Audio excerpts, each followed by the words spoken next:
Je vais lancer l'enregistrement. Oui, vous enregistrez, ok. Oui, j'enregistre. Je ne vous vois plus parce qu'il y a une vignette qui s'est mise en travers. Ok. Voilà. Ok. C'est vrai que je m'emploie au quotidien à rendre Jung accessible parce que je trouve que c'est une personne qui est très inspirée, qui a expérimenté toutes les profondeurs de l'âme. Il en est ressorti.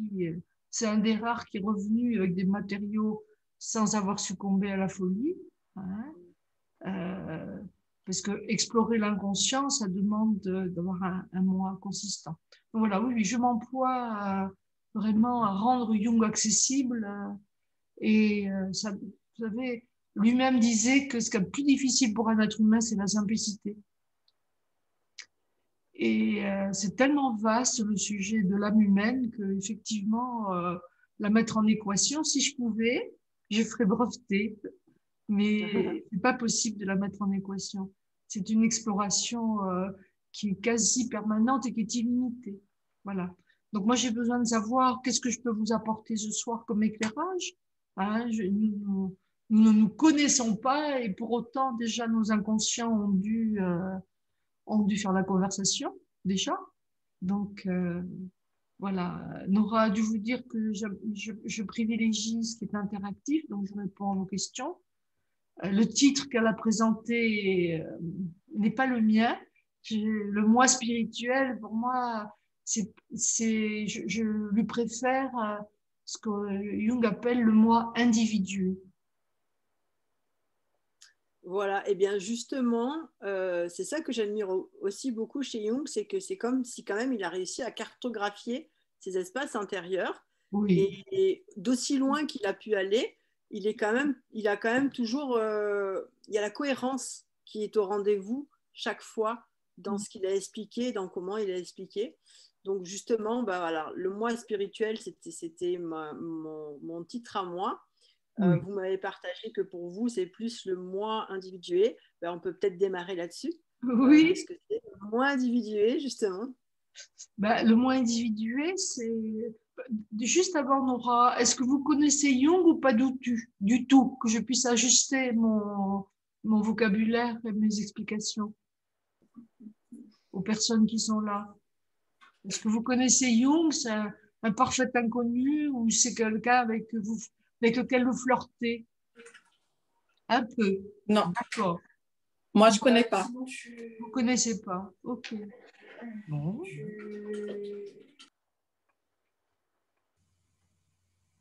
Bon, écoutez, moi je vais faire du mieux que je peux compte tenu. Moi j'ai fait un peu l'école Erikson donc dans mon parcours et puis c'est vrai que j'aime beaucoup les travaux de Jung, mais comme une personne qui est intéressée par les neurosciences et qui vient de là, mais en même temps j'aime bien avoir d'autres points de vue et d'autres visions en fait. Mais ça tombe bien parce que vous savez, la psychologie de profondeur est une approche qui est confirmée par les neurosciences aujourd'hui. Complètement, complètement. C'est pour ça que je trouve ça intéressant d'avoir une spécialiste avec cette appellation, parce que c'est vrai qu'on parle de Carl Jung beaucoup, mais on ne dit jamais réellement.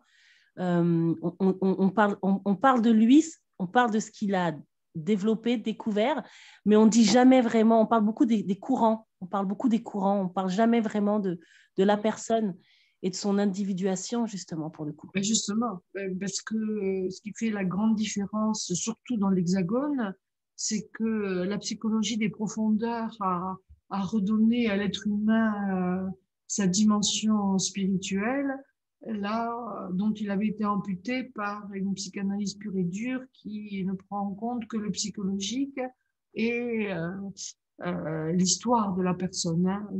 C'est assez d'ailleurs dramatique parce que quand vous avez une histoire traumatique dès le départ, eh bien, selon la version première de Freud, hein, parce que ses disciples ont quand même se sont humanisés dans leur approche, hein, eh bien, vous n'aviez que la route pour pleurer. Hein.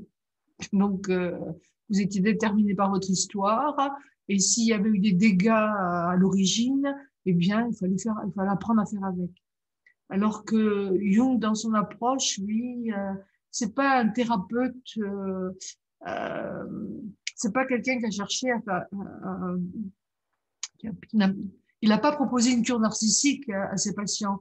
Hein, il a proposé de prendre soin de leur âme et de se connecter à leur âme. Et donc, il a privilégié notamment le dialogue avec les rêves, l'imagination active.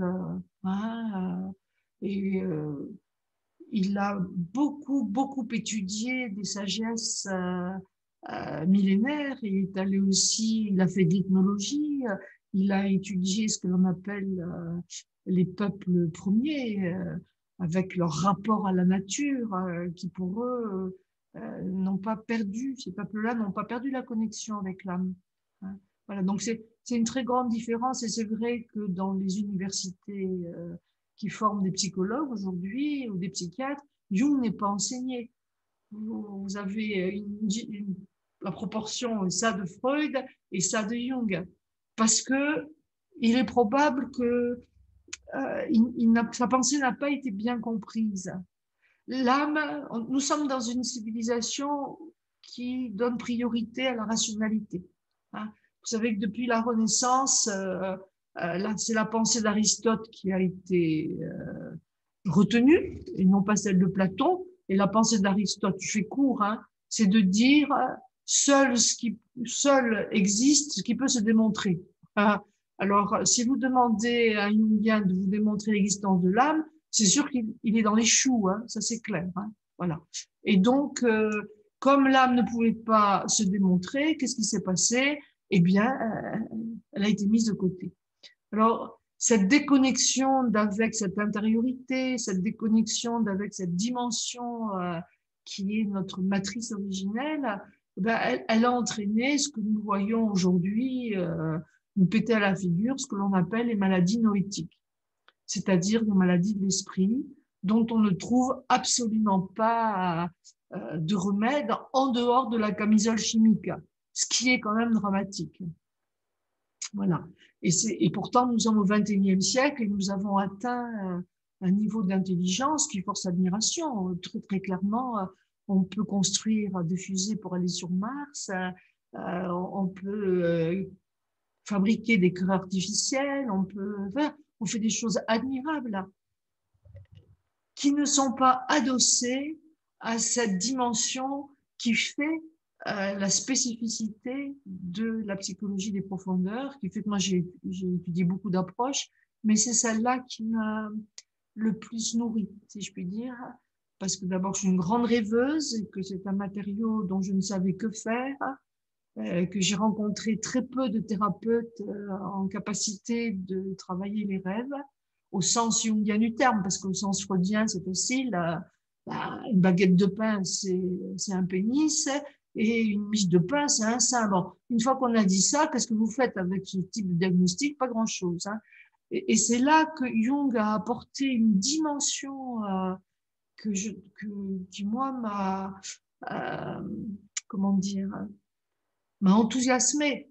Mais en même temps, c'est costaud, Jung, hein, parce que c'est un érudit. Il a beau prôner pour la simplicité. Je l'ai pas trouvé simple d'accès. Il y a 30 ans, quand je me suis mise oh là là, je me suis dit, je suis pas sortie. Hein, voilà. Alors, ce que j'ai fait, c'est que je suis passée, moi, d'abord par les sources de Jung. Je me suis intéressée, au lieu de plonger directement dans la matière, je me suis intéressée aux différentes sagesses dans lesquelles il a puisé. Et vous savez que le fondement, le théorique de la psychologie de profondeur, c'est l'alchimie. Qui dit alchimie, dit Kabbale. Qui dit Kabbale, dit gnose chrétienne. Alors, comme je suis fondamentalement ou culturellement chrétienne, moi, j'ai commencé à pouvoir faire des rapprochements entre la cartographie jungienne et puis ce qui me fondait depuis mon enfance. Voilà. Et lui-même a fait des rapprochements très judicieux entre le christianisme et la vie psychique, entre l'alchimie et la vie psychique, entre le bouddhisme et la vie psychique. Donc, c'est quelqu'un qui a ratissé large Et moi, ça me plaît parce que ça me permet de sortir de mon précaré. Vous savez, dès qu'on reste enfermé dans son précaré, on va tout de suite tomber dans le dogmatisme et dans la croyance. Tout de suite. Et le dogmatisme et la croyance, ça ne fait pas partie des caractéristiques de la vie psychique. Je dirais même que toutes nos croyances et toutes nos idées reçues sont des censures qui sont faites à la libido. La libido, c'est l'énergie vitale qui parcourt le monde et qui traverse la vie intérieure de l'être humain. Cette libido a la vocation à faire de nous des êtres vivants, à vitaliser la psyché et donc à nous prédisposer à une transformation permanente et de nous réjouir de cette transformation. Or, je ne vois pas beaucoup de gens qui se réjouissent de leur transformation. Et ils ont plutôt de l'appétence pour rester dans un statu quo, que ce soit au niveau physique, au niveau psychique ou au niveau professionnel. Il y a quelque chose qui s'est statifié. Vous voyez, cette déconnexion d'avec l'âme nous a transformés en statut. Donc, et en plus, c'est pas des statues de pierre, c'est pas des statues de marbre, c'est du stuc. Donc, c'est des matériaux qui sont pas des matériaux naturels. C'est ça, Dominique, que je trouve qui personnellement, moi, m'apporte une véritable révolution dans ma vie, dans ce que vous partagez. C'est cette histoire de libido et de cette énergie vitale qu'on réapprend à ressentir au niveau psychique avant tout, contrairement à ce qui nous a été transmis d'une manière collective. La libido qu'on connaît traditionnellement, c'est la libido seulement sexuelle. Et voilà. Ça, c'est sûr. Et je sais que ça fait partie des choses, moi, qui me font faire un switch important. Oui.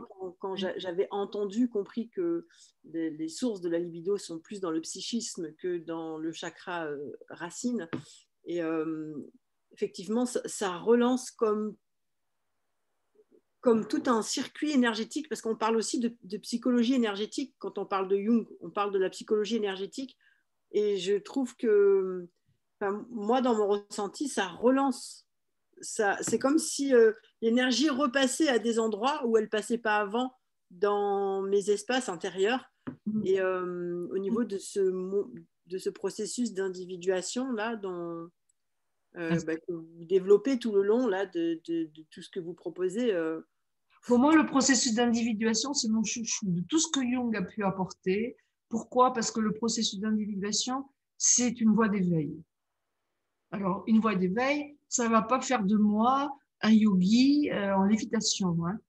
Le processus d'éveil chez Jung, c'est se différencier de la psyché collective de manière à faire advenir l'être unique et singulier que nous sommes. Et c'est là qu'on retrouve ce qui est dit dans l'Ancien Testament, dans les textes fondateurs de notre culture, c'est que nous sommes les fils et les filles uniques de Dieu. Voilà. Et quand on voit que nos sociétés n'ont fait que développer la comparaison et développer la logique du meilleur, qui va bien sûr, cette logique du meilleur, elle va nourrir l'angoisse de cassation.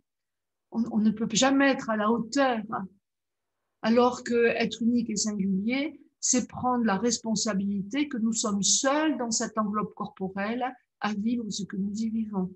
Et ce que nous vivons dans cette enveloppe corporelle-là, eh bien, c'est unique, ce n'est pas contestable et c'est respectable. Si nous prenions appui sur ce que nous vivons au-dedans de nous, nous pourrions nous doter d'une sécurité qui nous fait défaut aujourd'hui parce que les systèmes de dépendance psycho-affective qui ont été mis en place depuis des siècles font qu'on va toujours demander l'heure au dehors. Alors que le processus d'individuation au sens jungien consiste à retrouver sa boussole interne. On a inventé des GPS dans nos voitures, c'est génial d'ailleurs, moi qui me perds facilement parce que je suis une grande rêveuse. Nous avons un GPS interne dans la vie psychique. Nous avons tout un système d'orientation dont nous ne savons pas nous servir. D'abord, on ne sait pas qu'il existe, et on ne sait pas qu'il existe pourquoi, parce que on n'est pas connecté à notre âme. Mais nous avons un GPS. Et le GPS que Jung propose, c'est quoi? C'est les fameuses 4 fonctions psychologiques de Jung. C'est la pensée, le sentiment, l'intuition et la sensation. Bon. Depuis Aristote, qu'est-ce qui a été mis en exergue et qui a été survalorisé? C'est la pensée. Et la pensée au détriment de toutes les autres fonctions. Ce qui fait que nous sommes plus, nous sommes réduits, nous avons une tête sur un corps. Or, les anciens gnostiques disent quoi? Que l'âme est dans le corps et l'esprit est dans l'âme. Bon, alors, si on a une tête qui se contente d'être posée sur un corps qu'on ignore, vous pouvez être sûr que la désorientation est au rendez-vous. Alors, on a multiplié les conseils d'orientation pour les enfants, hein, mais on devrait multiplier les conseils d'orientation pour les adultes qui sont paumés. Et les adultes qui sont paumés, qu'est-ce qu'ils font? Eh bien, ils se vautrent dans le divertissement et les addictions. C'est ça. C'est très touchant ce que tu dis. Moi, je me présente, donc je m'appelle Tichou.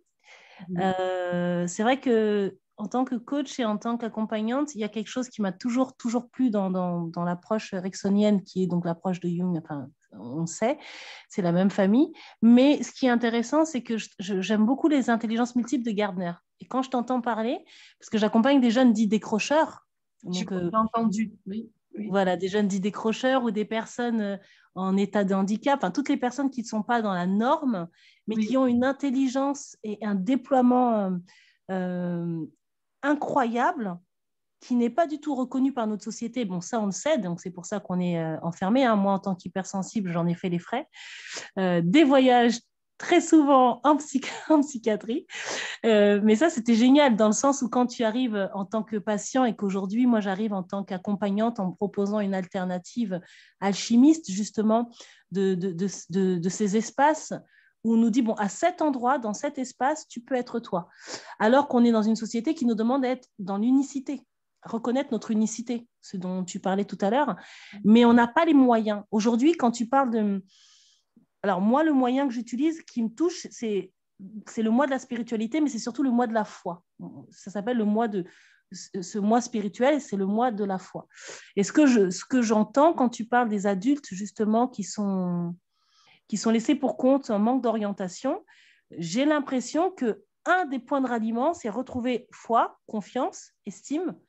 Donc, c'est en lien avec cette notion spirituelle de la foi, qui est beaucoup plus profonde que la spiritualité, parce que ça demande de reconnaître ce qui est. Qu'est-ce que tu en penses? Moi, je raisonne beaucoup à la notion de foi et je vais faire le lien avec le moi spirituel, d'où la nuance que j'ai pu apporter. Hein. La foi fait partie des attributs de l'âme. Et Alléluia. Oui, la foi. Et la foi n'est pas affaire de croyance, n'est pas affaire de pensée, elle est affaire d'expérience. Elle a à voir à faire l'expérience. Hein. Et justement, il y a beaucoup trop de moi spirituels aujourd'hui, enfin, qui se prétendent comme tels, et qui ne fonctionnent qu'avec des croyances, des dogmes, des représentations. Et ça, c'est ce que l'on appelle des moi non différenciés de l'archétype du soi. Alors, c'est un peu compliqué, mais je vais le rendre, si possible, simple.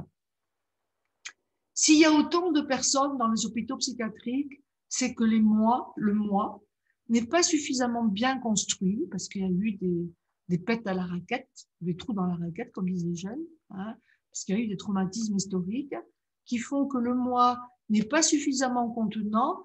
Et quelle est la fonction du moi? C'est de contenir le chaos originel, c'est-à-dire le noyau psychotique. Et quand ce moi, il n'est pas construit ou pas bien construit, eh bien, il ne peut pas faire face à ces énergies nucléaires que sont les archétypes. C'est comme ça que l'inconscient, il est peuplé de forces obscures au sens méconnu. Nous n'avons pas les moyens de les contenir. C'est le rapport entre la vague et l'océan. Je prends cette métaphore-là. Si la vague se croit plus forte que l'océan, eh bien, elle est dans la toute-puissance et il y a de fortes chances pour qu'elle se fasse ramasser. Elle va s'échouer. D'accord ?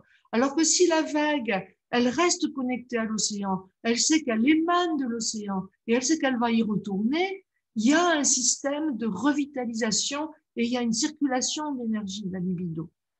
Et je trouve qu'il y a beaucoup de personnes qui se sont identifiées à des moi spirituels et qui ont la prétention d'être spirituels, alors que leur spiritualité leur sert de refuge ou de planque, pour éviter d'aller voir la noirceur de leur âme. Parce que ne nous y trompons pas, et ça, moi, c'est ce qui m'a beaucoup touché chez Jung, c'est que nous sommes dans une culture qui est une culture qui a valorisé la contrainte de perfection. D'où, ce qui est cohérent, être le meilleur, le plus beau, le plus intelligent, enfin voilà. Ce qui fait que tout ce qui n'est pas plus beau, plus intelligent et meilleur que l'autre n'a pas droit de vivre sur cette planète. Et cette contrainte de perfection, eh bien, elle nous a dotés d'un idéal du moi, et cet idéal du moi, il a figé la libido. Et les moi spirituels font partie de ces figements qui font que ça circule pas. Et ces moi spirituels qui, comment dire, qui flirtent avec la contrainte de perfection, eh bien, ils mettent à distance la noirceur de leur âme. Elle existe, cette noirceur de leur âme. Ils sont tronqués. Ils sont coupés, ils sont dissociés. Le mot jungien, c'est ils sont dissociés. Mais la noirceur de cette âme qui n'est pas assumée, dont ils ne prennent pas la responsabilité, ils la plantent dans le coffre arrière. Et qu'est-ce que vous croyez qu'ils en font? Ils la projettent sur l'environnement. Donc, c'est l'autre qui est pas beau, c'est l'autre qui est méchant, c'est l'autre qui est agressif, mais moi, je suis un saint homme ou une sainte femme. Voilà. Et c'est ce qui fait aussi le drame de nos sociétés, c'est que nous croyons être en relation et en fait, nous ne sommes que dans des relations projectives. C'est ça le danger. Le danger, c'est que un moi non individué est un moi qui est possédé par les archétypes. Et cette possession par les archétypes va l'inscrire dans de la toute-puissance. Est-ce que c'est clair? Et la toute-puissance va le mettre au-dessus de la réalité. Est-ce que c'est ça le moi identifié? C'est un moi identifié à des images, à des projections. C'est pas le moi vivant finalement, c'est un moi figé. C'est un moi pas du tout aligné du coup. C'est un moi pas réel. C'est une fiction. C'est une fiction, oui. Mais c'est une fiction qui exerce une telle tyrannie sur nous parce que nous mettons toute notre énergie à maintenir cette fiction en vie, ça peut durer toute une vie d'ailleurs, au détriment de ce qui fait de nous un être vivant. Notre essence, oui. Voilà. Oui. Oui. Quand tu dis ça, j'entends l'amour. En fait, il y a quelque chose qui est essentiel, qui est l'amour et la sincérité. En fait, il y a un truc qui pour moi est indissociable dans alors pardon, c'est un mot peut-être qui peut paraître jugeant, mais dans l'hypocrisie de notre société aujourd'hui, il y a quelque chose qu'on sent aujourd'hui, j'ai l'impression qu'on se réveille de plus en plus parce qu'on sent ce manque d'amour et ce manque de sincérité qui nous ramène à cette individuation dont tu parles, mais qui pour moi est tellement évidente parce que c'est inné en fait, c'est inné à l'humain, c'est inné dans ce que je perçois. Tichou, il y a... Je vais apporter une nuance au risque de contrarier l'Assemblée. Nous avons depuis un certain nombre de siècles véhiculé une acception de l'amour qui est plutôt niaise. Nous avons fait de l'amour un sentiment, une émotion. Or, ça n'a jamais été une émotion et un sentiment. L'amour, c'est une sensation. L'amour, c'est la vie. Point. Et la vie, elle prend des formes multiples et variées. Même, je veux dire, le crocodile, il est vivant. La fourmi, elle est vivante, l'être humain est vivant, hein, et tout ça participe à ce que l'on appelle la vie. Donc moi, je tiens beaucoup à réhabiliter le mot amour qui, à mon avis, est dénaturé. Et ça nous met dans les choux. Pourquoi? Parce que euh, si vous actez la réalité suivante, la condition humaine, elle nous inscrit dans la dualité, la loi des polarités, les contrastes. Voilà. Et quand nous n'avons rien trouvé de mieux depuis Adam, hein, donc ça remonte à loin quand même, nous n'avons rien trouvé de mieux que de diviser le monde en deux. Il y a ce qui est bien et il y a ce qui est mal. On ne sait pas travailler avec le nombre 2. Hein. Et le processus d'individuation prôné par Jung, qui l'a emprunté aux alchimistes, qui eux-mêmes l'ont emprunté à une sagesse antérieure, eh bien, c'est de réaliser la conjonction des opposés. C'est-à-dire de réconcilier les contraires, ce qui signifie très simplement de sortir de la division pour revenir à l'unité qui est notre nature ontologique. Rien n'est divisé dans ce monde-là. Sauf parce que nous nous y employons à diviser le monde. Et donc, nous nous mettons en conflit. Et le bébé, le petit de l'homme, il est très tôt éduqué à réprimer ces mouvements qui ne correspondent pas à cet amour inconditionnel dont on lui bourre le mou et qui n'est pas une réalité. La seule réalité, c'est que l'être humain, il est confronté à un conflit irréductible en l'état actuel de son évolution. Et ce conflit irréductible, c'est haine et amour. Et l'enfant, pour acquérir de la maturité, pour s'individuer, il a à accepter qu'il peut haïr et aimer la même personne dans un espace-temps très court. Et que ça ne sert à rien de vouloir réprimer le mouvement qui s'oppose à l'idéalisation de la relation. Or, nous avons été éduqués dans ce sens-là depuis des millénaires, ce qui fait qu'on s'est créé à bon compte ce que l'on appelle une ombre chez Jung, qui est la contrepartie du moi idéalisé. Et cette ombre, elle vit sa vie sans moi, sans nous, et elle se projette sur l'environnement. Donc, il y a autant de pollution plastique qu'il y a d'ombre ignorée. Elle est là, la conjonction, justement, quand vous parlez de conjonction des contrastes. Oui. Est-ce que dans ce GPS-là, est-ce que justement ce qui désoriente, c'est de courir à la fois après la chèvre et le chou, pensant que c'est ou la chèvre ou le chou, et que finalement, dans cette orientation,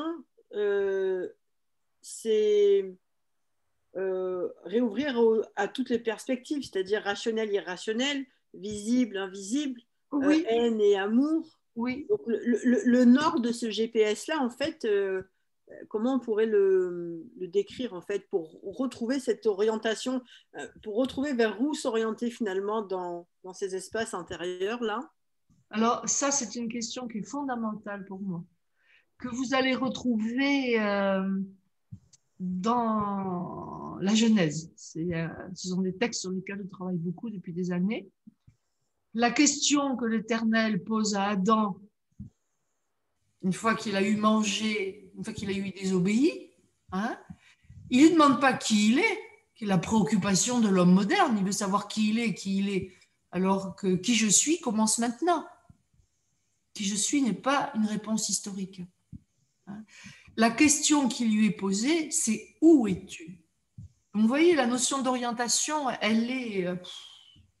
hein, et la responsabilité que nous avons à développer et à assumer, c'est de pouvoir répondre à cette question où je suis à chaque instant.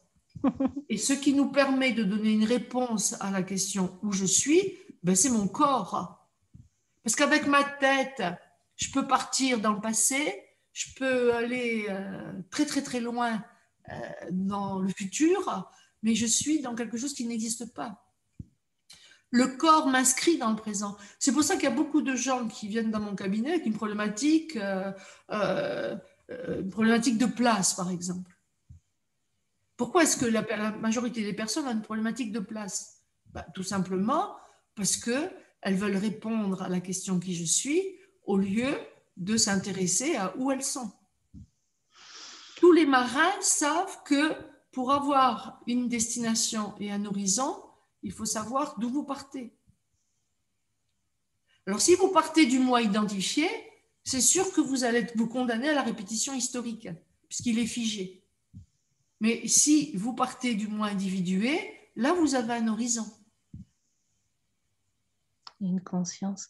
Tout à l'heure, tu as fait un lapsus, c'était beau, tu as dit le monde est divisé en deux. Et tu as dit le monde est divisé en Dieu. J'ai kiffé. Oui.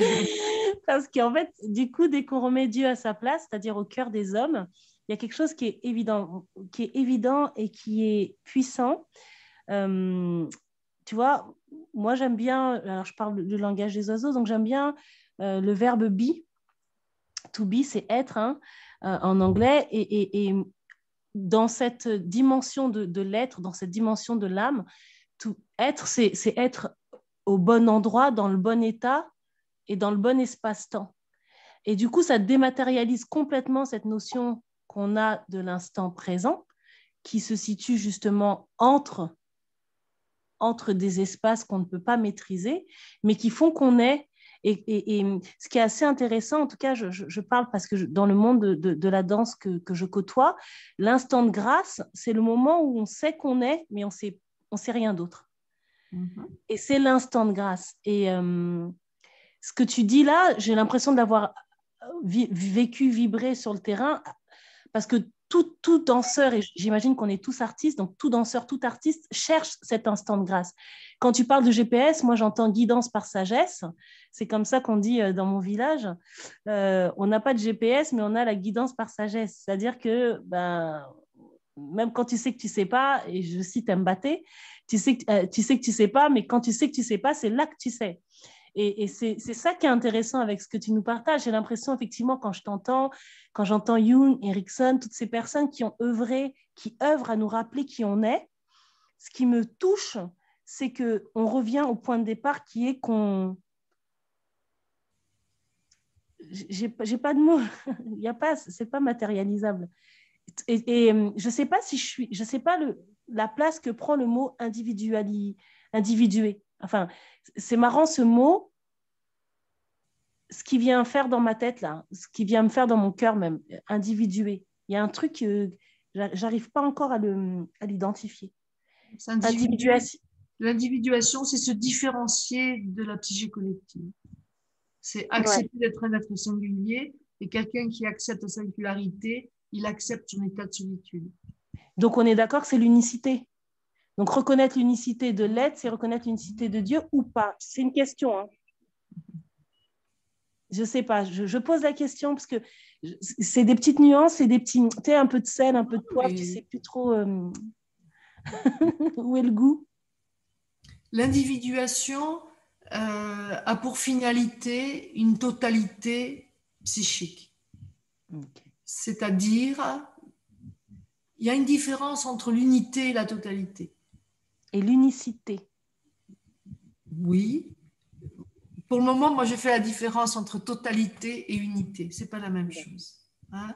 Quand on parle de totalité psychique, nous faisons référence à la réconciliation des contraires, okay, qui amène une complétude. Hein? L'unité, c'est ce qui est au centre de cette totalité psychique. Il y a un moi individué qui s'est différencié de la psyché collective, hein, qui a réconcilié les contraires, et il y a au centre, il y a un je suis, qui est de toute éternité. Okay. Okay. Hein, qui est intemporel, universel, et qui lui n'est ni unique et singulier. Il échappe à toutes ces notions-là. Voilà, c'est comme ça que je pourrais répondre. J'ai cru voir passer une question là. Oui, il y a Delphine qui a posé une super question qui dit « Mais vouloir seulement la lumière n'est pas un équilibre ». Non, mais j'espère que dans mes propos, vous n'entendez pas une aspiration exclusive à la lumière. Alors là, vraiment... En fait, non, je répondais plus à ce que disait Sandra, la phrase d'avant, en fait.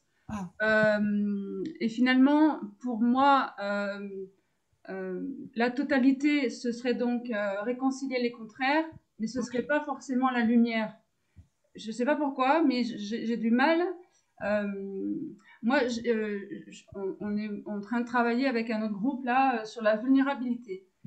Et ce que j'entends dans ce que vous dites, pour moi, la vulnérabilité, ce serait accepter d'être vulnérable, ce serait accepter sa noirceur de l'âme.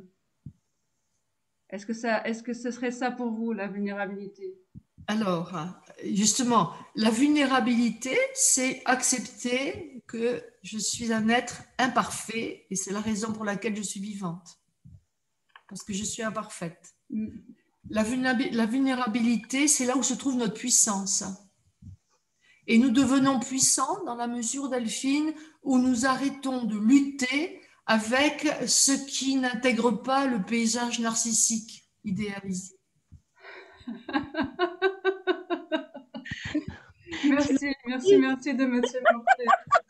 Voilà. Hein. Énorme petit choix. C'est important de saisir cette chose-là. Nous avons des conflits internes parce que nous défendons un idéal narcissique qui, pour se maintenir en l'état, eh bien, va réprimer des mouvements qui font notre singularité. C'est ce qu'on appelle éduquer. Ouais.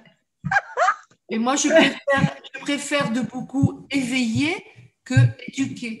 Et le processus d'individuation, c'est un éveil à tout ce qui nous constitue.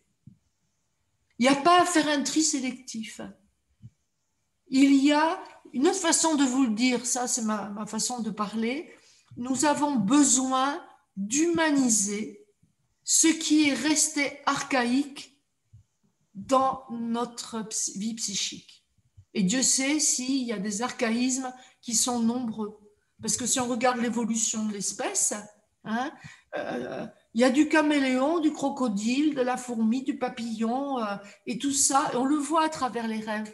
Tous ces animaux-là, ces reptiles, ces araignées, tout ça, ce sont des éléments qui, dans la vie psychique, ont besoin de s'humaniser. Et pour s'humaniser, elles ont besoin de la participation active d'un moi conscient. Voilà. C'est une manière très simple de dire les choses.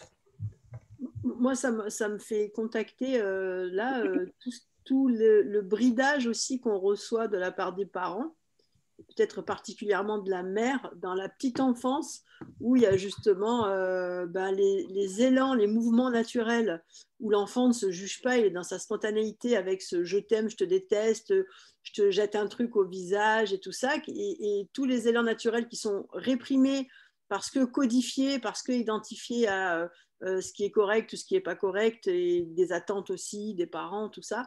Je me rends compte que là, tout ce qui est mis sous cloche finalement, et qui se retrouve finalement comme des bombes à retardement, qui fait bien comprendre pourquoi on peut se retrouver justement à avoir besoin de vivre un processus d'individuation pour remettre les choses à leur place à un moment donné. Oui, justement parce que ce processus d'individuation va, comment dire, m'encourager ou me permettre de me différencier de la psyché collective. Et la nature nous témoigne de ce que le bébé, il faut bien qu'il sorte du ventre de sa mère un jour, hein, et qu'il ne peut pas y retourner.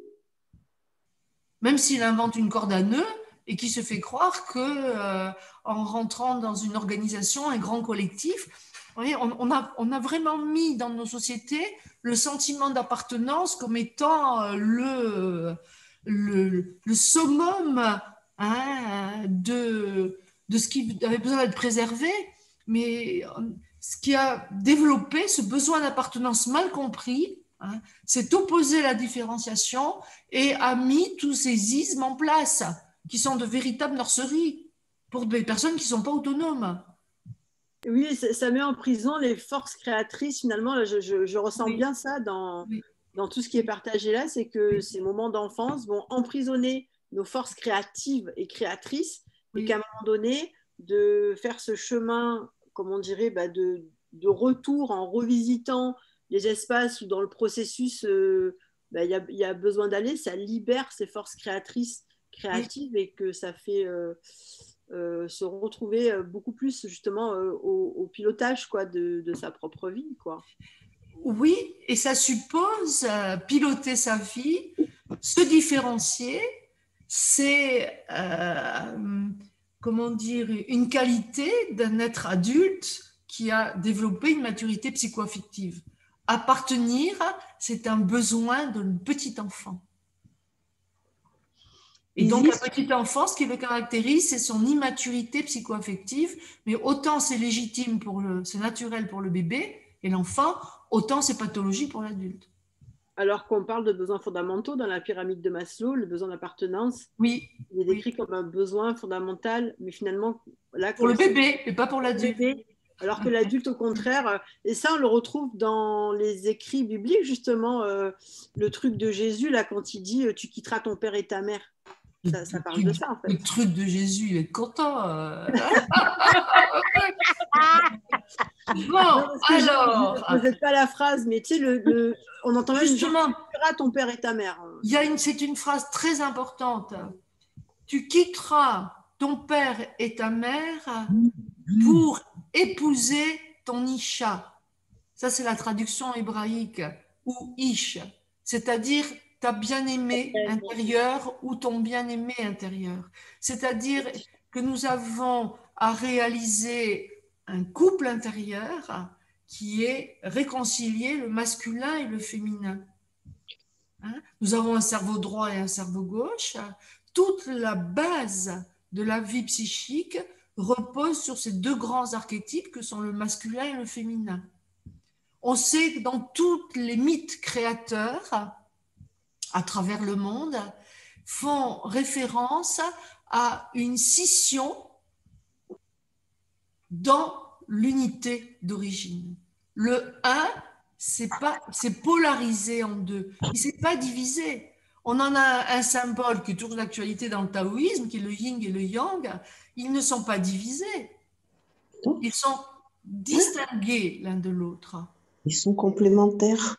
Ils sont complémentaires et ils sont différenciés l'un de l'autre et ils travaillent ensemble. Hein? Et notre vie psychique, elle a besoin que cette unité se refasse. C'est pour ça que dans la psychologie des profondeurs, la psyché est androgyne. C'est une unité qui est polarisée. C'est exactement comme la création. Oui. Et je voudrais dire, il y a beaucoup... Bon, je suis d'origine africaine et antillaise. Bon, il y a un lien très profond. Et bon, il y a beaucoup de choses qui me parlent. C'est pour ça qu'en Afrique, on danse. Oui. Le corps, il danse. Oui. Et que la relation avec la nature, c'est la danse, c'est le corps, c'est là où tu te situes. Oui. Hein? Oui, c'est là où tu te situes et tu te situes dans un ensemble qui est dans la nature où tout vivant est présent. Oui. Tu n'es pas à côté, tu n'es pas plus, tu n'es pas moins. S'il n'y a pas la nature, tu ne peux pas être sans la nature parce que la nature, c'est la vie. Et, tu es élément de cette vie. Oui. Ben, Jung dit la même chose.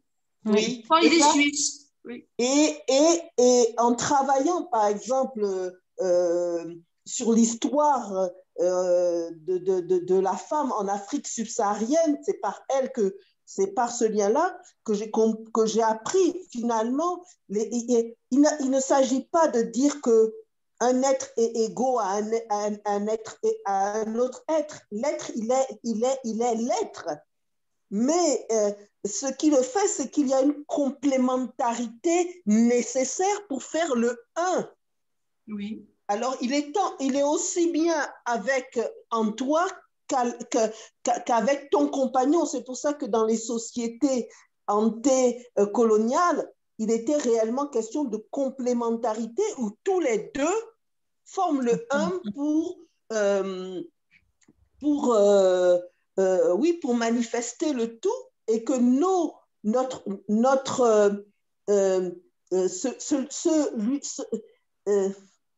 cet archétype qu'on appelle le divin est en fin de compte un androgyne.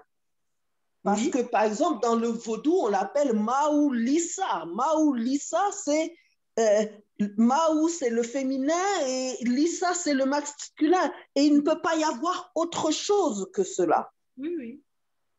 Je partage. Et voilà, enfin, ce sont ces éléments-là que j'ai pu retenir pour venir, comment dirais-je, compléter. Et quand j'ai été très, très, très mal dans ma vie, finalement, ce n'est pas avec la psychanalyse qu'on a pu m'aider. Il a fallu que je retourne au Togo pour qu'on puisse appeler toutes les énergies afin de reconstituer mon être tant dans sa verticalité que dans son horizontalité. Sinon, ici, j'allais être dit que j'aurais été, enfin, les termes ne me viennent Toc, pas. toc. Comment? Zinzin, zinzin, toc, toc. Ouf. Oui, aujourd'hui on dit bipolaire, je ne sais pas quoi, mais finalement il fallait que l'être retrouve sa totalité, son entièreté pour pouvoir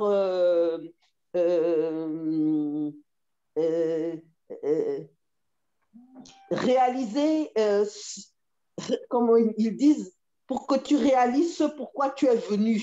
Oui, oui. Ben, c'est un processus d'individuation avec Voilà, une pratique typiquement africaine. Et ça a la voilà. même finalité.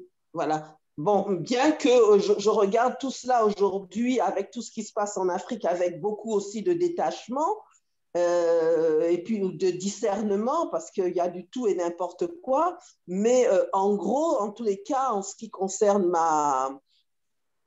mon cheminement, il est ainsi. Et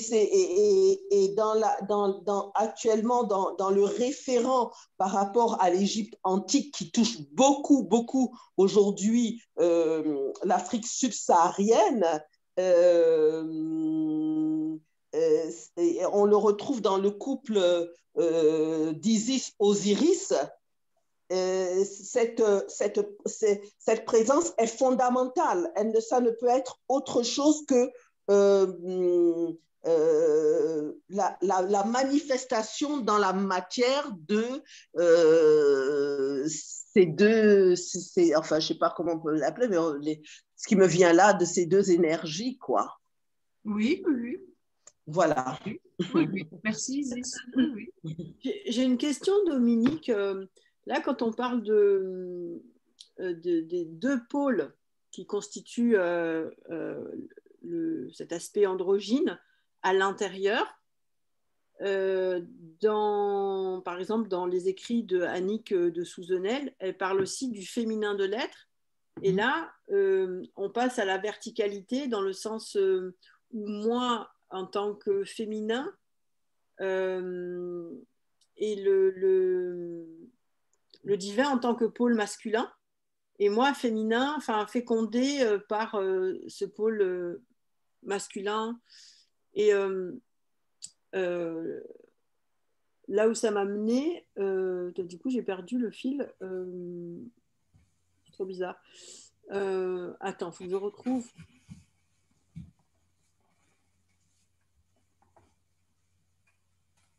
Oui, autant à l'intérieur, on peut être masculin et féminin, mais est-ce que au niveau justement de cette polarité, en tant que voilà la créature, en tant que pôle féminin, et genre le créateur en tant que pôle masculin,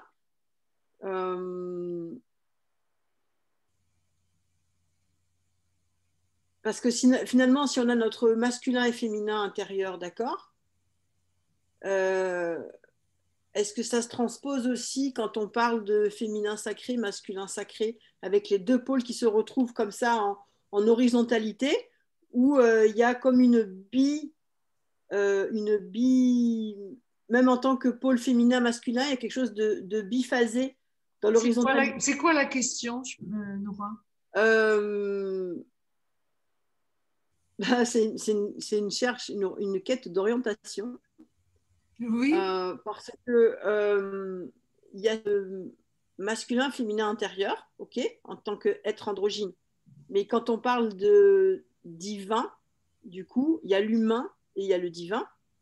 Donc, il y a humain et divin à l'intérieur. Mais du coup, on a tendance à se placer en tant qu'humain qui se remet au divin. Je vais tenter de répondre à ce que j'ai compris, hein. La psyché est androgyne et elle fait l'expérience d'un corps sexué. Donc, ce qui est un au plan psychique et spirituel se retrouve divisé au plan physique. Oui, au plan physique, mais aussi, est-ce qu'au plan spirituel? Parce que Au plan euh, spirituel, nous sommes androgynes. La C'est-à-dire, polarisation masculin-féminin existe. Dans le monde de l'invisible, tout est un. d'ailleurs, on peut écrire invisible en 2 mots. Oui. Mais par rapport à ce que tu dis, alors, je ne sais pas si Nora, moi j'ai capté, je ne sais pas si j'ai capté, ça me fait penser à cette prière, Notre Père qui êtes aux cieux, plutôt que Notre Père qui brille en moi. C'est-à-dire qu'à un moment donné, on se décharge je vais pas dire, je vais dire d'une responsabilité, ouais, je peux le dire comme ça, on se décharge d'une responsabilité, d'une unité pour pouvoir se diviser. Et c'est dans cette division, finalement, qu'on croit se réaliser dans la réalité du monde dans lequel on est. C'est-à-dire que parce qu'il y a division, on peut choisir et donc faire des allers-retours, progresser, régresser et donner du sens, entre guillemets, à notre humanité. La responsabilité, c'est de se dire qu'on est dans cette unité et que même un enfant, tout à l'heure tu parlais de ça Dominique, même un enfant à qui on demande de faire preuve d'adultité, donc pas d'être un adulte, mais de faire preuve d'adultité, est capable de savoir ce qui est bon pour lui. Et donc est capable de faire preuve d'adultité même à 1 an ou à 2 ans, à partir du moment où il est connecté à ce qu'il est et qui va te dire oui ou non. Et quand on est dans cette capacité, dans cette responsabilité, il n'y a plus pour moi il y a plus de division. On devient un. Et ça, c'est à tout âge, à tout sexe, à tout moment, à toute tendance, à tout instant. Mais ça demande une responsabilité. Je ne sais pas si c'est clair. Je parlerai vraiment d'un éveil de base. Et ce qui m'interpelle, c'est tout à l'heure, Dominique parlait d'éducation. Elle préfère le terme éveil à éducation. Et cela m'interpelle beaucoup parce que cet éveil, quand la mère porte, elle peut mettre en place cet éveil comment dirais-je, comment dirais-je, Transmettre. Dès la matrice. Parce que la division, c'est aussi quelque chose que l'on transmet systématiquement, enfin, entre guillemets, qui est transmis d'une manière systématique parce que nous avons pris l'habitude. C'est une habitude que nous transmettons, mais nous pouvons choisir et nous avons l'opportunité de choisir de manifester une autre humanité et une humanité qui soit une entièreté dès la matrice. Éveillé. Oui, ça, j'en ai plus que la conviction, la certitude. D'accord. Que nous pouvons, au sein même de notre matrice, lorsque nous portons la vie, et dire à cette vie, tu es conscient de ce que tu es. C'est pour ça que, en tous les cas, dans les sociétés où la réincarnation et l'Afrique est une culture de réincarnation, on pose à la vie qui vient, qui es-tu? Qui es-tu? Tu es venu là, tu es quoi? Tu es qui? On fait l'oracle. Pour demander à cette vie, l'oracle. À l'oracle.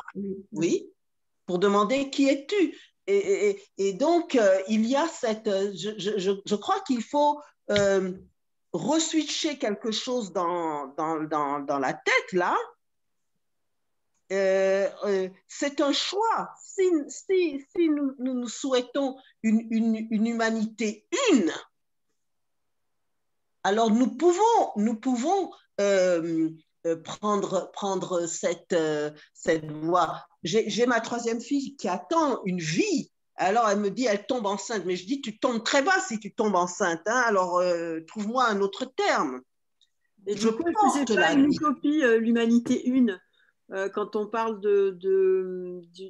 d'unité, comme on l'a envisagé tout à l'heure? Est-ce que d'envisager l'humanité une, c'est pas une utopie en fait? Est-ce que c'est vraiment quelque chose de possible si chacun est un à sa façon, d'une manière dédogmatisée de tout le reste? Est-ce que l'humanité une, c'est possible? Vivons-la. Moi, je ne peux dire qu'une chose, il faut la vivre. Sinon, nous allons discuter là-dessus. Il faut la vivre. La vie, ça se vit. Ça, c'est sûr. Il faut la vivre. C'est ça qui me, en tous les cas, qui me porte. Sandra, tu voulais dire quelque chose? Tu as enlevé ton micro, ma chérie. Merci, Tichou, parce que j'ai du bruit derrière. Oui, simplement, moi, j'entends ces questionnements aussi de Nora, de tout ça, par rapport à la spiritualité, par rapport à ce féminin, ce masculin. Moi, ce que j'ai envie de partager, c'est que pour moi, l'âme n'est ni féminin ni masculin, elle est vraiment énergie et expérience. Parce que j'ai une vision en fait que l'âme effectivement notre âme décide de nous faire venir sur Terre pour expérimenter et puis peut-être effectivement, comme disait Dominique, pour nous réconcilier et apprendre effectivement à voir, à prendre conscience et à acter dans cette dualité aussi bien du bien que du mal, de l'énergie féminine, masculine, comme effectivement le yin et le yang, pour arriver à avoir cette symbiose en fait entre les deux, pour travailler ensemble, effectivement, et pas... quand on vient en tant qu'enfant, on a cette spontanéité parce qu'effectivement, la société, l'éducation, ce qui nous entoure, ne nous a pas encore déconnectés ou pas déconnectés, mais ne nous a pas fait choisir entre ce féminin, ce masculin, ce qui est bien, ce qui est mal. Après, effectivement, quand on grandit, on effectue cette séparation. Et c'est vraiment un travail de tous les jours pour essayer de les relier et de pas faire cette scission entre les deux. Parce que l'âme est vraiment les deux. Et pour moi, elle est les deux. Mais je ne mettrai pas d'étiquette sur féminin ou masculin. Oh mais putain, je suis trop débile. Je suis trompée d'outil. On entend quelqu'un parler, là. Je ne sais pas qui c'est. Oui, pardon. Ouais. Non, non. C'est chez vous, Sandra? Oui, c'est chez moi, oui. Pardon. Okay.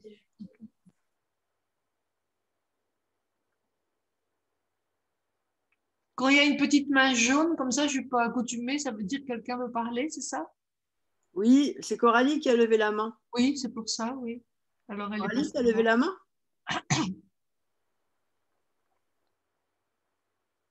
Alors, on n'entend pas. Ouais, on ne t'entend pas. En attendant qu'elle retrouve le son, je me suis rappelé de quoi je voulais vous parler tout à l'heure. C'est Isis, quand elle parlait de danse, ça m'a fait penser aux danses initiatiques. Parce que la danse orientale, je crois qu'à la base, elle était utilisée pour se relier justement au féminin. Donc voilà, c'était ma question de danse pour se relier au divin justement. Et ça mettait les choses en verticalité plutôt qu'en horizontalité. Voilà, c'était juste ça. C'est une pratique très ancienne que les pratiques de danse qui mènent à la transe pour avoir un état de conscience modifié de manière à pouvoir échapper aux rigidités du moi identifié. Alors, c'est à pratiquer avec prudence, parce que c'est bien beau d'avoir des états de conscience modifiés. Il y en a qui vont chercher à travers la drogue, le cannabis. Faut-il encore pouvoir revenir en bon état? Moi, je préfère de beaucoup une participation consciente, hein, que se réfugier dans des pratiques qui vont déresponsabiliser la personne.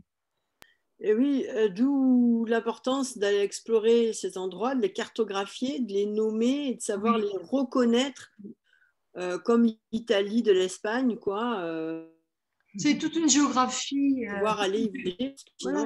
Le mot cartographie de la psyché est très intéressant. Et je le retiens. Et cette cartographie de la psyché, on part pas faire un voyage au long cours avec une paire de tongs. D'accord ? Il faut être bien chaussé et il faut avoir, comment dire, un corps bien solide qui peut avancer. Hein ? Il existe plein de pratiques qui permettent de faire des expériences de conscience modifiée, mais qui ne s'inscrivent pas dans la profondeur. Ça reste expérimental. On sait que ça existe. Moi, je dis ça parce que j'ai récupéré des personnes qui ont essayé des drogues dures et qui n'en sont pas ressorties indemnes.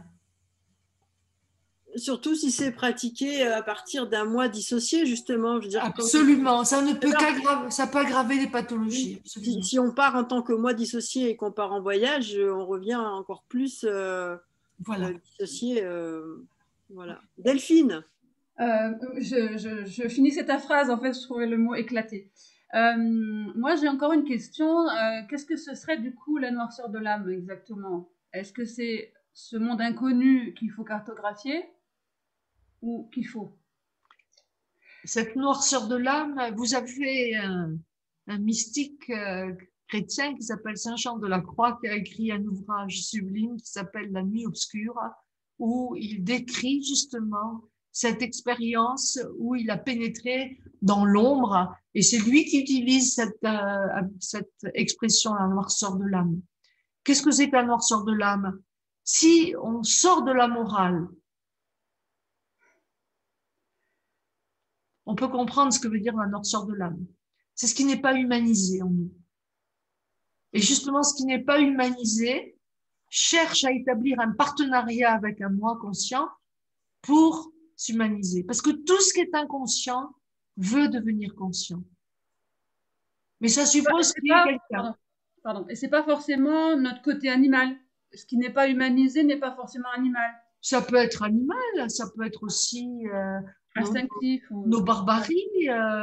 Pour moi, les instincts, c'est différent de la pulsion. Les instincts, c'est une intelligence biologique, organique, qui nous donne justement le sens de l'orientation. Hein. Quand on parle de noirceur de l'âme, on parle vraiment de ce qui est archaïque. L'être humain, depuis des siècles, s'évertue plus ou moins bien à contenir ces mouvements, cette barbarie. On voit bien, on est au XXIe siècle, la barbarie n'a pas été éradiquée, que je sache. Hein. On dirait même qu'on la cultive avec un raffinement qui est diabolique. Voilà. Donc, moi, quand j'utilise le mot noirceur de l'âme ou quand j'utilise le mot ombre, je n'ai pas de référence morale ni de jugement. Je suis dans accepter ce qui est. C'est comme un potentiel finalement. Oui, c'est un peu, c'est différent. Non, c'est différent. Les potentialités, ce sont souvent des parties de nous qui sont humanisées, mais qui n'ont pas droit de citer dans la vie visible parce que ce n'est pas conforme aux exigences de l'environnement. Alors, ce serait peut-être une ressource, un peu comme le pétrole, qui après raffinage est utilisable. C'est exactement la métaphore que j'utilise. Je dis que si on n'a pas un moi qui est en capacité de canaliser ces énergies fossiles, eh bien, on s'expose à une marée noire et on connaît les conséquences de la marée noire. Voilà.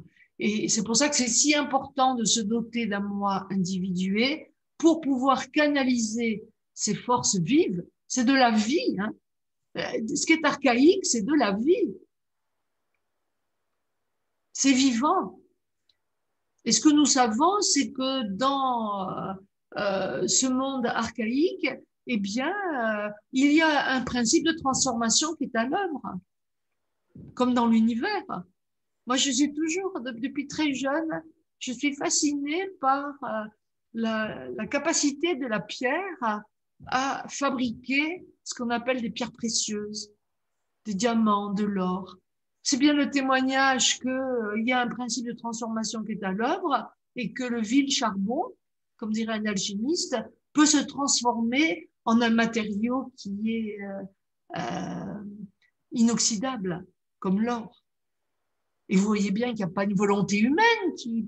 Eh bien, nous, on a exactement la même chose. On peut se contenter d'être un sous-produit de la vie. Il y a quand même un processus de transformation qui est à l'œuvre et qui pousse les parois. Mais il est jugé en général comme étant maléfique, ce mouvement qui pousse. Pourquoi? Parce qu'il contrarie le moi identifié. Le moi identifié ne connaît sa sécurité que dans ses certitudes, dans son savoir et dans tout ce qui est figé. C'est de la libido figée. Le moi identifié, ce n'est plus de l'énergie qui circule et qui nous revigore, c'est ni plus ni moins que de l'énergie qu'on a mise au congélateur. Et on se nourrit de ce que l'on a mis au congélateur. Résultat, on est très fatigué. La psyché est dévitalisée. Et une psyché qui est dévitalisée, elle se réfugie dans l'addiction, en tout genre. Ça me rappelle... Pardon. Non, c'est super. Enfin, pardon, vas-y, pardon. La cigarette, l'alcool, le sexe, la malbouffe. Sucre. Voilà. Donc, on perd tout discernement avec... pour moi, vraiment, ce moi identifié, je m'entraîne au quotidien pour voir comment, en permanence, si on n'est pas conscient, si on n'est pas présent à ce mécanisme-là, il est sans arrêt en train de nous ramener des croyances, des certitudes, des traumatismes. Et on finit par n'exister, on finit par être quelqu'un uniquement parce qu'on a des problèmes. Alors que pour moi, je suis une personne vivante. J'ai pas besoin d'avoir des problèmes pour me sentir vivante. C'est ça. Ça me touche beaucoup, ce que tu dis. Pardon, Delphine, tu veux dire quelque chose? Vas-y. En fait, j'ai un sentiment là, je sais pas ce qui se passe dans moi. Je suis. C'est bonne pour une psychanalyste, Tichou. Ça. Mais au-delà de ça, c'est qu'en fait, il y a un truc qui bout en moi parce que c'est mon cœur là, il vibre fort. Je suis pas en colère, je suis pas triste, mais c'est un sentiment qui est là, qui donc voilà, qui me dépasse, qui me touche parce que je me dis c'est tellement humain, évident, c'est tellement juste, c'est tellement là, que ce qui me touche là, tu vois, moi je viens du hip-hop. Le hip-hop, c'est hip pour éveil et hop en mouvement. La danse hip-hop, c'est une danse organique et en fait, c'est vraiment le gospel de l'âme. Tu peux pas tricher parce qu'il y a un truc où l'instant présent, c'est plus l'instant d'avant, c'est plus l'instant d'après. C'est un truc qui vient et tu te dis, OK, je suis entre la pleine conscience et le lâcher prise. C'est maintenant. Et ce maintenant-là, il est dans mon corps. Donc moi, j'aime beaucoup la transcendance. Peut-être parce que j'ai des origines africaines et parce qu'à travers cet espace-temps, il y a tout, il n'y a rien et je ne décide plus. Et ça, c'est ce qui est en train de me passer dans mon cœur là. C'est-à-dire que j'entends des mots, tout, alors que c'est tellement là et ça me touche. Ça me touche parce que c'est... Tout à l'heure, tu as dit Jung, il vient de Suisse. Je pense qu'il devait avoir une psyché qui était connectée directement là-bas, au village, loin là-bas, parce que c'est tellement inné, c'est tellement... Mais vraiment... Et moi, dans mon utopie, qui a eu la chance de vivre une expérience de mort imminente, à ce moment-là, précisément, je ne pourrais pas dire... Quelqu'un a dit que ça s'appelait comme ça. Moi, je ne l'appelle pas comme ça. Moi, j'ai l'impression, à ce moment-là, d'avoir rendu mon âme et qu'on me l'a redonnée. Il y a eu un troc, il y a eu une négociation qui s'est faite. Et j'ai compris que dans les films, quand tu vois les gens « je vais mourir », c'est pas comme ça. Si tu rends, il y a un truc de l'ordre du vivant. Tu vis ta mort. Et moi, pourquoi je dis ça? Parce que j'ai l'impression que, en fait, on veut nous apprendre à vivre, mais on ne nous apprend pas à mourir. Et en fait, c'est là aujourd'hui pour moi le problème. C'est que si on apprenait à mourir à chaque instant, tout le temps, on saurait en fait qu'on est vivant et qu'on n'a rien à faire. On n'a rien à faire pour être vivant. Par contre, pour mourir, on rend notre âme. Et il est là le taf. Et j'ai l'impression qu'on a inversé les donnes et qu'on a inversé inversion du sujet, tu vois, le truc inversion du sujet. C'est exactement ce que je ressens. Il y a une inversion du sujet dans notre société, dans tout ça, qui fait de moi une hypersensible dépressive selon les psychanalystes, mais qui fait de moi aussi quelqu'un qui réunifie corps et âme. Parce que j'entends quand tu parles là, tu vois, je suis hyper excitée, mais c'est pas de Oui, je le vois.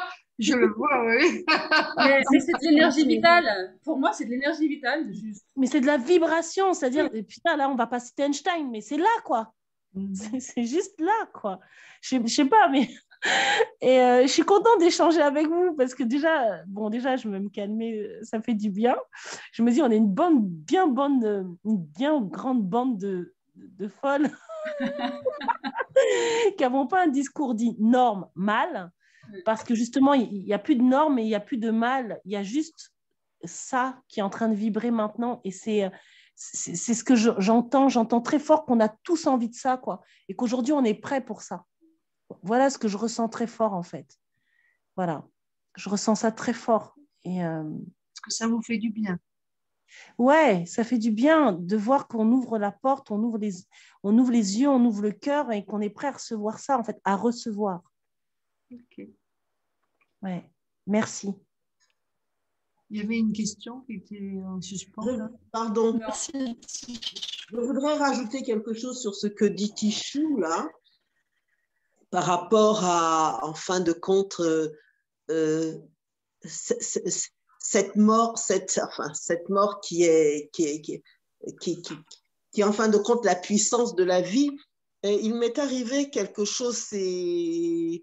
notre père est décédé en France il y a 2 mois, là, et bon, ça a été entre l'Afrique et toute la partie de la famille qui est née en France complètement coupée de l'Afrique, et l'Afrique qui attendait le corps du père. Et à un moment, la grande question, est-ce qu'on l'incinère? Il y a le Covid, comment il va arriver au Togo, etc. On est le 19 février en plein... Et l'Afrique ne voulait pas du tout entendre parler de cendres. Impossible. L'Afrique avait besoin que le corps soit là parce que c'est le corps qui est le référent à la vie. Elle a besoin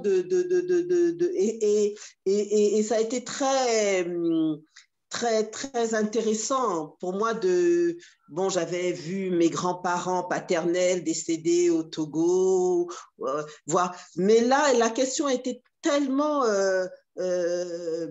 importante. Je veux dire, ça a touché les êtres, surtout au niveau du continent africain, dans leur profondeur.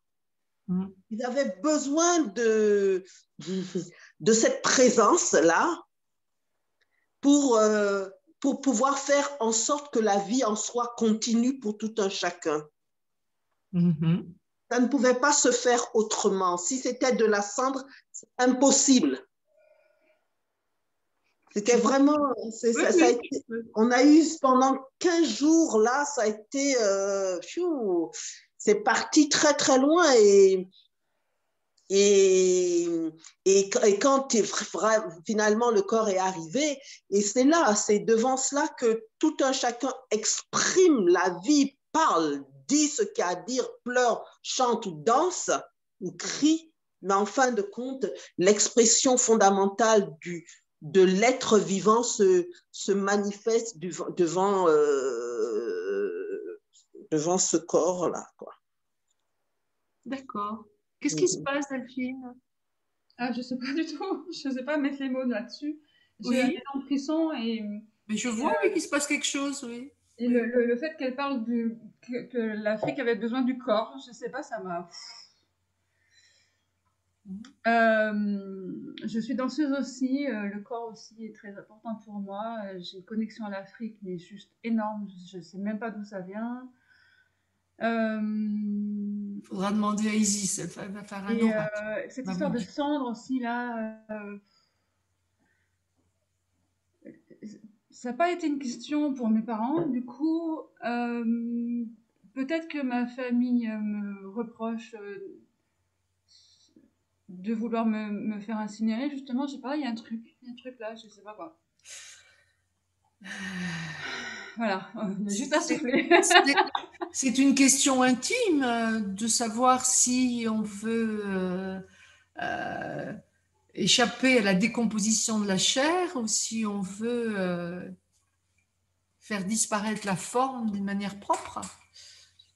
C'est intéressant pour quelqu'un qui a posé la question. De manière propre, le feu, pour moi, ce serait... en fait, il faut... alors, j'ai un truc qui me vient, c'est juste une question de temps.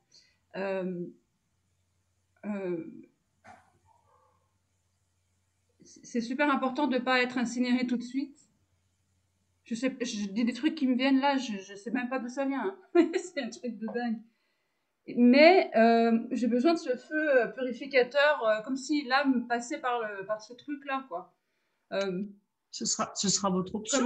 Comme un chemin. Ouais, mais j'ai besoin de mettre des mots et de l'expliquer. Je ne sais pas pourquoi. Ça sert à rien, mais c'est comme ça. Après, ça peut être aussi hyper culturel en fonction des archétypes justement auxquels on est relié. Parce que je me rappelle une fois, je crois que c'est dans un des livres de Erickson justement où je lisais qu'il avait eu dans sa patientèle un monsieur qui était américain. Et en fait, par rapport aux rêves qu'il décrivait, il s'est aperçu qu'il avait des reliances au Mexique et qu'il était, à travers les rêves, il a identifié des racines familiales au Mexique dont il n'avait pas connaissance. Mais c'est à travers les archétypes que c'est venu parler de ça. Et finalement, là, c'est un peu à ça que peut-être on a affaire, que comme tu dis, tu ne sais pas d'où ça vient, mais ça parle. Il y a quelques jours, j'écoutais une émission sur le corps éthérique. Et la personne, dans toutes les recherches qu'elle a fait, elle partageait que en Inde, par exemple, c'est important pour eux de brûler le corps justement pour pas permettre au corps éthérique de rester bloqué dans l'astral. Donc après, à quoi on est relié à travers toutes ces notions on peut beaucoup voyager aussi avec ça, quoi. Mais quand tu dis c'est culturel, ce serait la culture de l'âme. Ce serait pas la nôtre là maintenant dans cette vie-là, quoi. Enfin ouais, tous les archétypes auxquels on est relié, quoi. Ouais.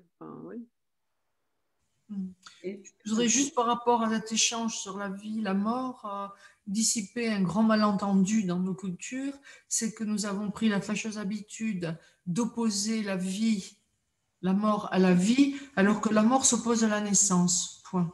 Donc, tout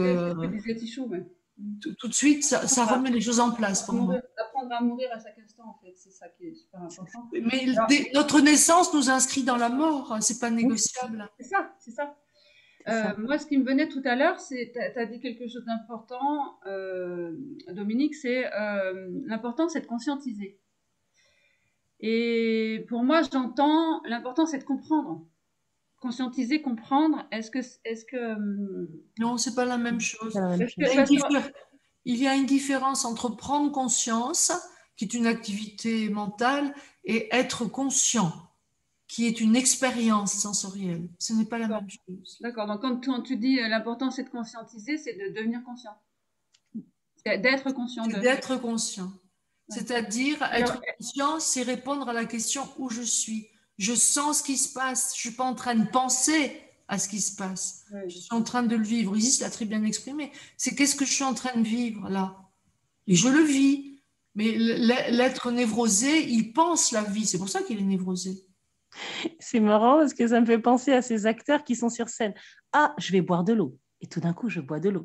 Et en fait, on leur dit, mais c'est un temps psychologique. Arrête tes temps psychologiques. Bois de l'eau et arrête de dire que tu vas boire de l'eau. Et c'est un peu ce que tu me fais penser quand tu dis ça. Parce que être conscient, d'ailleurs, le synonyme de être, c'est devenir. Donc, c'est intéressant aussi de voir comment, dans le temps, ça s'étiole finalement. Puisque être, c'est devenir, c'est être conscient, donc devenir. Et c'est intéressant. Parce que, voilà. Oui, c'est juste de l'espace-temps, en fait. Enfin, La conscience n'a pas de morale et elle ne connaît pas la notion d'espace et de temps. Dans cette orientation dont on parlait tout à l'heure, c'est comme si ça fait changer de ligne d'identification justement entre le moi identifié qui ne peut pas se réorienter parce qu'il n'est pas branché sur la bonne étoile du Nord, j'ai envie de dire. Et là, c'est comme moi si ça me fait sauter de... Le moi identifié, il a sa propre boussole, mais sa boussole, c'est croyance, certitude, conviction, intentionnalité. Le moi identifié, il ne sait pas ce que c'est que la sensation, il ne sait pas ce que c'est que la vie, il ne sait pas ce que c'est que l'amour. Il n'est que dans vouloir autre chose que ce qui est. Il est dans l'idéalisation, par contre. Il est dans la répétition. Il est dans les problèmes. Oui. Il a besoin de la souffrance pour se maintenir en santé. C'est ça, c'est pas le même GPS, exactement. Là, mais il a un GPS, oui. Une autre étoile du Nord, et l'étoile du Nord, c'est celle qui est à l'œuvre dans cette transformation du charbon en rubis, par exemple. Oui, oui. Ça fait changer de là où tu te connectes, en fait. Oui. Mais nous avons besoin des quatre. Nous avons besoin d'un Nord, d'un Sud, de l'Est et de l'Ouest. Les 4 points cardinaux nous sont extrêmement utiles pour nous orienter. Et ils ont leur équivalent dans la vie psychique. Voilà. Et ces 4 points cardinaux, c'est la pensée, le sentiment, la sensation et l'intuition. C'est ce qui fait un être humain qui a accédé à une totalité psychique. C'est-à-dire qu'en fonction de l'environnement dans lequel il se trouve, il va utiliser une de ces fonctions-là et pas donner l'exclusivité, par exemple, à la fonction pensée, ce qui est la résultante de plusieurs siècles d'éducation scolaire.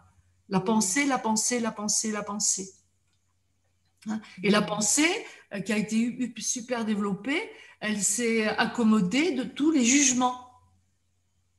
Et c'est elle qui divise. Un mauvais usage. Moi, je suis une femme qui pense beaucoup, j'aime beaucoup penser.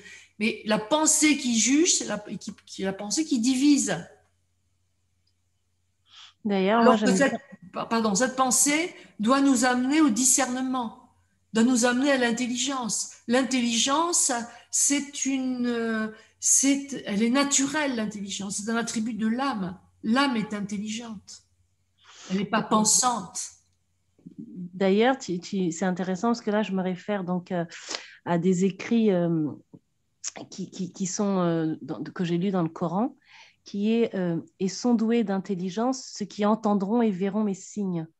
Et j'aime beaucoup cette notion d'entendre et de voir et pas d'écouter et de regarder, parce que ce sont des verbes dans le corps, en tout cas, quand tu écoutes et quand tu regardes, tu n'es pas dans la même posture que quand tu entends et que tu vois.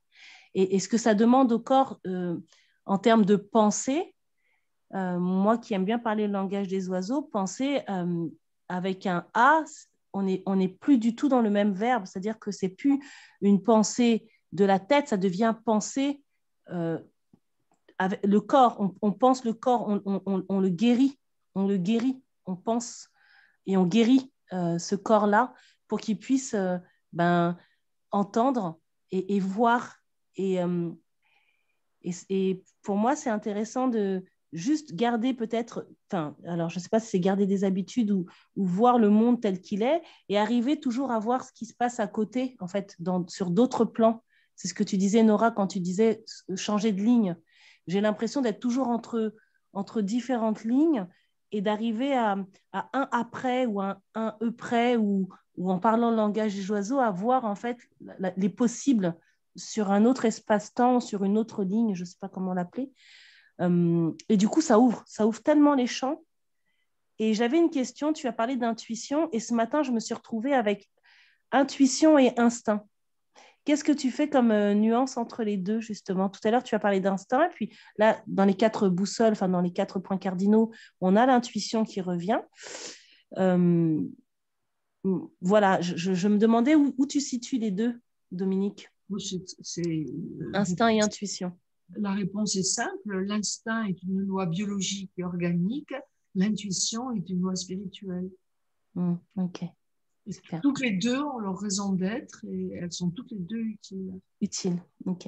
Utiles, c'est-à-dire elles sont toutes les deux nécessaires et elles obéissent à leur propre principe. Ok.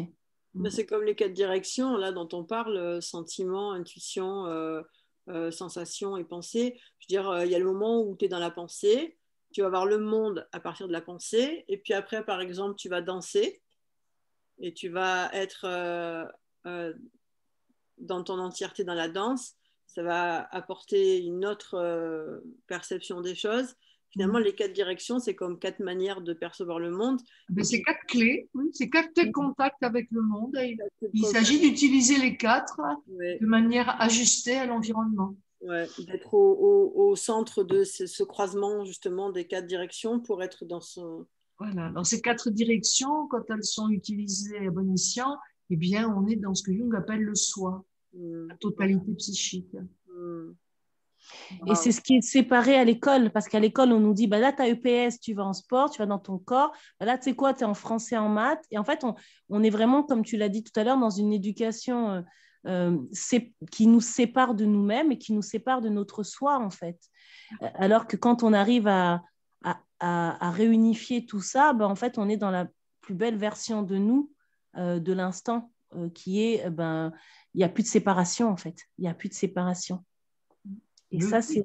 Nous avons abordé depuis tout à l'heure le mauvais usage que nous faisons du nombre 2. Hein. Une polarisation n'est pas une division. C'est génial. Bon. C'est puissant. Ouais. Et du coup, ton travail, Dominique, qu'est-ce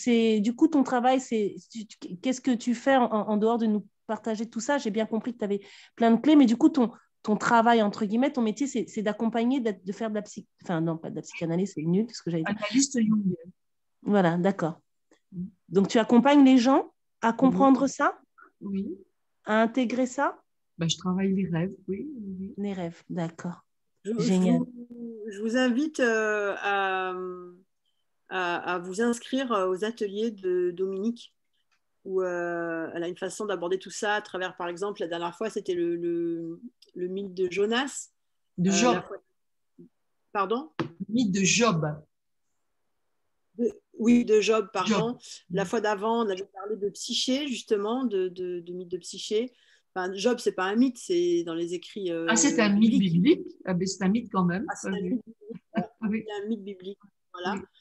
Et voilà, je vous invite là à vous inscrire aux prochains ateliers, voilà, qui sont nourrissants comme ça. Et je trouve que avec toutes les possibilités qui sont là et l'immensité de notre univers intérieur, je crois que c'est une bonne pratique sur la longueur d'avoir ces moments justement pour se retrouver et voilà, avoir quelqu'un comme Dominique qui nous met à notre portée tout ça, qui a cette capacité de traduire et de transmettre. Voilà, merci beaucoup, Dominique. Ouais. Merci de ton invitation, Nora. Oui. Merci de ton acceptation. Et voilà. merci à chacune de vous. Je pense qu'on va clôturer l'atelier. Oui. On peut continuer longtemps, mais voilà, si vous en voulez encore. Il s'agit d'en laisser pour la prochaine fois. Voilà, laissez-moi pour la prochaine fois. C'est quoi le thème? Tu as déjà le thème du prochain atelier, Dominique? Le prochain atelier, mais je le fais en principe en présentiel, mais j'ai pas encore prévu. Non. Je pense que je suis en région Paris, je suis sur Paris, moi. Oui.